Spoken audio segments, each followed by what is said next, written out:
The air inside the grand hall was thick with the warmth of celebration, a carefully curated atmosphere of joy for a momentous occasion. It was the summer of 2023, and all eyes were on the Prince of Wales as he hosted a lavish diplomatic reception at Windsor Castle. The guest list was a meticulous blend of international dignitaries, prominent figures from the world of charity the prince championed, and a smattering of cultural icons. For the onlookers, it was a picture of modern royalty, the future king, comfortable in his role, moving through the crowd with a practiced ease that his mother, Princess Diana, would have been proud of. He laughed at a private secretary's joke, his eyes crinkling at the corners, a gesture so reminiscent of his father, the king, yet imbued with his own unique warmth. Yet, beneath the surface of polished cordiality, a different kind of attention was being paid to the prince. The men and women of the Royalty and Specialist Protection, RASP, the elite unit of the Metropolitan Police tasked with keeping the royal family safe, were not watching the glitterati. They were reading the room in a language only they truly understood, a language of micro-expressions, baseline behaviors, and anomalies. For the lead protection officer, a seasoned operative known only as David to his colleagues, the evening had begun as a textbook operation. The intelligence was clean, the venue was secure, and the prince was in good spirits. David had been with the prince for nearly 5 years. He knew the subtle differences in his principal's demeanor, the genuine, relaxed posture he adopted when talking about his children, and the more formal, slightly stiff bearing he used for official engagements, and the almost imperceptible tell of fatigue, a slight tightening of the muscles around his jaw. Tonight, William was a mix of all three. He was enjoying himself, that was clear, but the weight of his increased responsibilities since his father's accession to the throne was a constant companion. He carried it well, but David could see it. As the evening progressed into the second hour, the reception moved into a more informal phase. The formal receiving line was long over and guests mingled freely, the hum of conversation creating a steady ambient noise. The prince was engaged in an animated discussion with a young environmental activist, his body language open and attentive. He leaned in slightly to hear her over the din, a gesture of genuine interest. David, and positioned a discreet 10 feet away, sipped water from a crystal glass that he had no intention of finishing. His eyes, however, were not on the prince's face, but on the periphery. He was scanning the crowd, looking for the tell, the person whose body language didn't match the situation, the guest whose eyes were fixed too long on the prince, the individual whose path through the room was erratic. It was then that David noticed the first flicker. It wasn't a major event, nothing that would have registered with the casual observer, but for him, it was a flag on the play. As the activist finished her point, the prince's smile remained fixed, but his eyes darted, just for a fraction of a second, towards the grand entrance of the hall. It was a quick, involuntary glance. It followed immediately by his attention snapping back to the woman in front of him. David noted it. Curious, he thought. He's looking for an exit, or someone's arrival. He subtly adjusted his earpiece, checking in with the team at the door. All quiet at the gate, he murmured. The confirmation came back. All green. 10 minutes later, the prince had moved on. He was now in a cluster of older statesmen, his posture once again perfectly regal. David had repositioned himself, now standing against a pillar that offered a panoramic view of the room. From this vantage point, he saw it again. This time, it was more pronounced. While listening to a diplomat from a Commonwealth nation, the prince's left hand, which had been resting at his side, curled into a loose fist. And he then performed a gesture that was almost imperceptible. He rubbed his thumb against his index and middle fingers, as if feeling a piece of fine silk. It was a self-soothing gesture, a classic sign of mounting stress. But the prince's face showed no stress at all. He was nodding politely, his expression one of calm engagement. This was the discordant note David had been trained to hear. The body was saying one thing, I am uncomfortable, I am alert, while the face was saying another. David's own body tensed, a surge of adrenaline sharpening his focus. He began a more systematic scan, not of the people immediately around the prince, but of the crowd beyond. He looked for the source of the stress. Was there a specific person the prince could see that his protection team couldn't? He moved slightly, trying to align his line of sight with the prince's.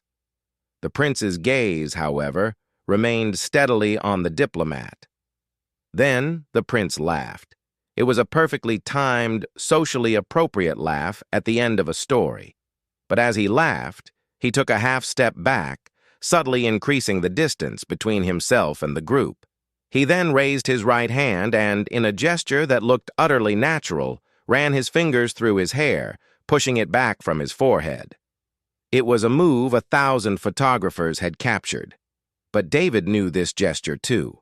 In the prince's private lexicon of tells, this was not just a hair adjustment. It was a signal of frustration or a need to clear his head. It was a gesture he often made after a long, tiring engagement. But it was too early in the evening for that kind of fatigue, and David's mind was now racing, connecting dots that were barely visible. The glance at the door, the hand-fisting, the step back, the hair. It was a constellation of micro-signals that, taken together, suggested the prince was experiencing a significant spike in internal anxiety. He wasn't in immediate physical danger. David would have sensed that, seen the threat. This was different. This was psychological. The prince was picking up on something in the environment that his protection team had missed. He was sensing a wrongness, a discordant presence that his highly attuned social radar had detected. David keyed his mic again, this his voice a low, urgent whisper only his team could hear. Eagle's Eye, this is Lead. I have a non-verbal cue from the principal. Repeat, non-verbal cue. He's showing signs of elevated alertness. I cross-checked the room. Look for anyone who doesn't fit. Anyone static? Anyone watching too intently? Sweep the balconies again. On the far side of the room, another officer, a woman named Sarah, who had been part of the team for a decade, began a slow, methodical pan of the upper gallery. The guests there were leaning over the balustrade, enjoying the view of the proceedings below. Most were taking pictures, their faces lit by the glow of their phone screens. But her gaze snagged on one man. He wasn't taking pictures. He wasn't smiling or chatting with a companion. He was simply standing, his hands resting on the rail, his gaze fixed downward. He was too still. In a sea of motion, his stillness was a blip on her radar. She zoomed in with her eyes, trying to get a better look. He was well dressed, in a dark suit, utterly unremarkable. But he wasn't engaging with the party. He was just watching the prince. Lead, this is 2. I have a possible at gallery level, northeast corner. Male, solo, static, focus on principal. David didn't look up. He didn't need to. He trusted Sarah's instincts implicitly. Acknowledged. Keep eyes on. Cross-reference with guest list. Down on the floor, the prince was now moving away from the diplomat group, his private secretary guiding him towards another cluster of guests. As he walked, his gait was smooth, his smile was in place. But David, walking a parallel path 10 yards away, saw the prince's shoulders. They were hitched just a fraction higher than usual, a subtle elevation that spoke of tension. It was the posture of a man braced for impact. The next 10 minutes were a masterclass in covert surveillance and protection. See, the RASP team worked in perfect sync. One officer discreetly positioned himself closer to the base of the staircase leading to the gallery. Another began a slow drift through the crowd, creating a moving barrier between the prince and the fixed point Sarah was watching. David himself moved closer to the prince, now just within arm's reach, his presence a silent offer of support should the prince need it. The prince felt the shift in his orbit. He always did. He glanced at David, a question in his eyes that was barely perceptible. David responded with the barest nod, a gesture that said, "I see it. I'm here." The communication was instantaneous, born of years of unspoken trust. Then, the situation escalated. The man in the gallery moved. Sarah's voice crackled in David's ear, tight with controlled urgency. "Lead. Target is mobile." He's left the gallery, heading for the main staircase. I'm moving to intercept." David's heart rate notched up. The man was coming down to the main floor. He was coming closer. Downstairs, the prince was now listening to a fundraising pitch from a charity leader. He was nodding, but David could see the prince's eyes flick towards the staircase. He knew. He had sensed the approach of the anomaly.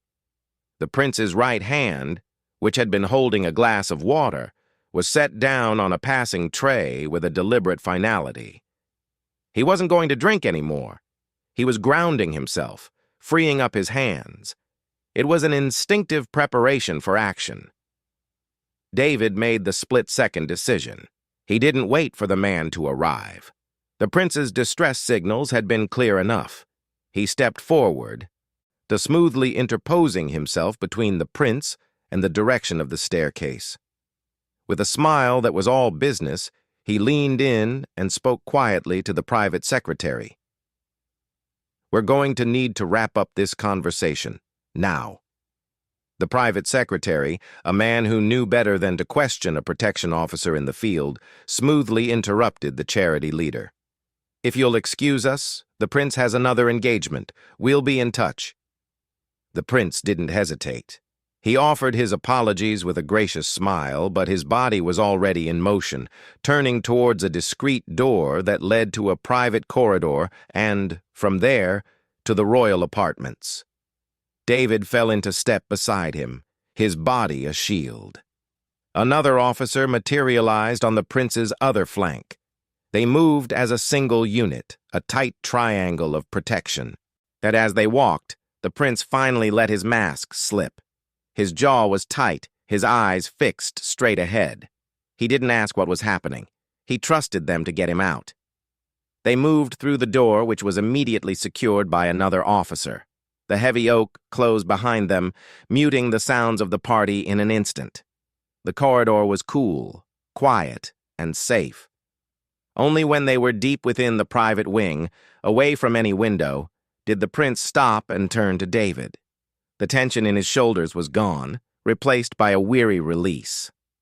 "Thank you," he said, his voice quiet. "I don't know what it was. Just a feeling. A wrongness in the room."